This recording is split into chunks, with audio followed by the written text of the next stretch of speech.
ലോകത്ത് ഏറ്റവും വ്യാപകമായി ഉപയോഗിക്കുന്ന കലണ്ടറാണ് ഗ്രിഗോറിയൻ കലണ്ടർ അഥവാ ക്രിസ്ത്യൻ കലണ്ടർ.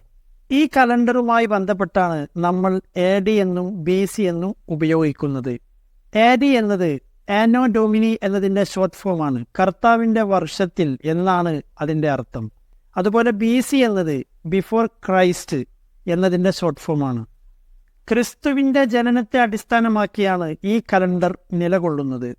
എന്നാൽ എ ഡി ബി സി എന്നീ പ്രയോഗങ്ങൾക്ക് പകരം C E B C E എന്നീ പ്രയോഗങ്ങൾ കൊണ്ടുവരുവാനുള്ള ശ്രമങ്ങൾ മുമ്പ് നടന്നിരുന്നു. പ്രത്യേകിച്ചും ക്രിസ്തുവിനെ വിശ്വസിക്കാത്ത ജൂത ബുദ്ധിജീവികളായിരുന്നു ഇത്തരം ഒരു നിർദ്ദേശം മുന്നോട്ട് വച്ചത്. പക്ഷേ ഈ നിർദ്ദേശം ആദ്യ സമയത്ത് വേണ്ടത്ര പ്രചാരത്തിൽ വന്നില്ല. എന്നാൽ ഇക്കാലത്ത് C E B C E എന്നീ പ്രയോഗങ്ങൾ കൂടുതലായി ഉപയോഗിച്ചു വരുന്നുണ്ട്.